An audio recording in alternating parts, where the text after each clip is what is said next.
Another year, another Madden. The sole football series on consoles has been a powerhouse for 30 years now, and its yearly release has become a tradition in gaming.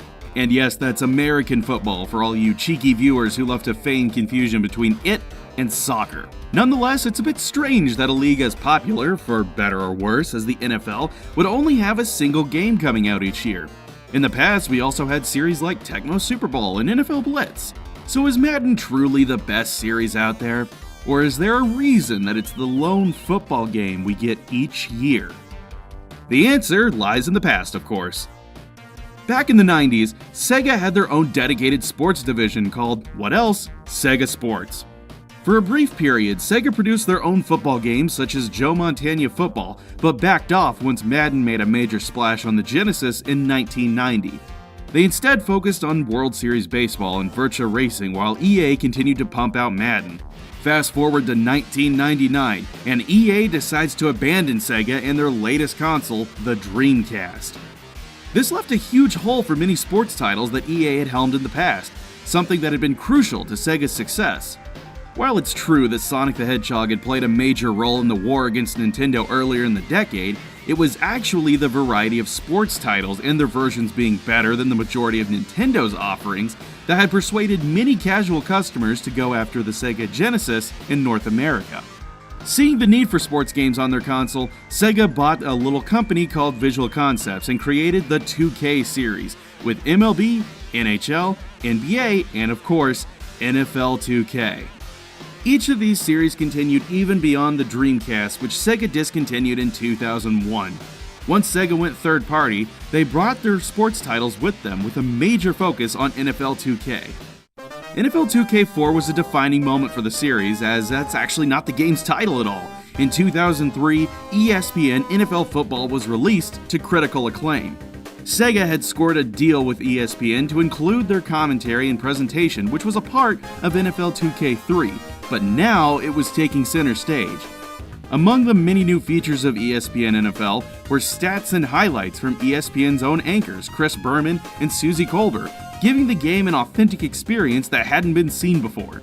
But it was NFL 2K5 that truly set the world of sports video games on fire. Throughout this time, EA had been releasing their Madden series regularly, and had seen their competition come and go. It seemed very few could phase their sales, that is, until July 2004. Sega released ESPN NFL 2K5 for the PlayStation 2 and Xbox for just $20. That's right, the same price you often pay for a downloadable game in 2019 was the price of a full-fledged high-end football title in 2004. Madden 2005, meanwhile, was released at $50 the same year, still without online, something the 2K series had had since 2K3 by the way, and without the ESPN presentation. 2K5 dominated Madden that year, to the point where an anonymous developer from EA told Grantland, "It scared the hell out of us." EA attempted to counter by lowering the price of Madden 2005 to just $30 across all consoles, but it didn't help. To this day, many football fans consider ESPN NFL 2K5 to be the greatest football game of all time, and it's easy to see why.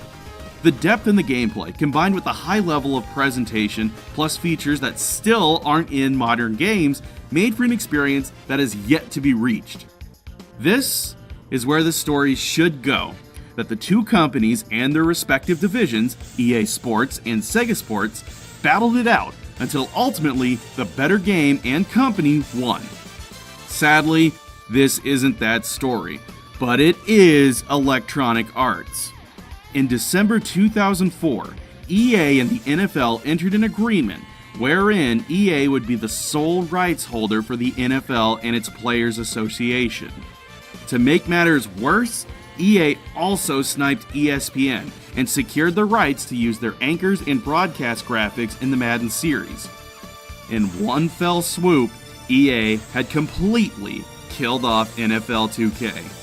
Since NFL 2K was Sega's biggest sports title, with the others coming nowhere close in terms of sales, Sega sold the 2K series along with Visual Concepts to Take-Two Interactive the following month in January 2005.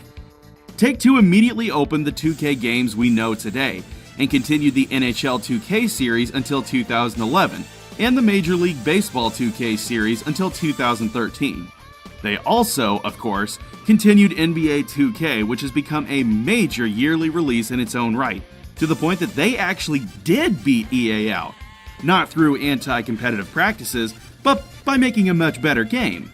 Speaking of which, in 2010, a US Circuit Court judge certified a class action lawsuit against EA for doing just that with the NFL.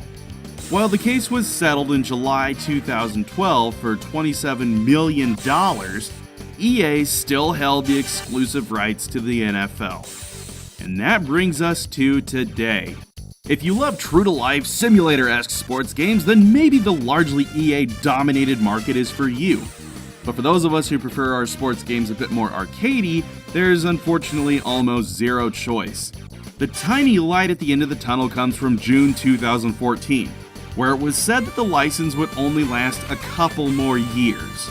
But since that was over 5 years ago, and the deal is in the NFL's hands, it's highly unlikely that EA will let it go anytime soon.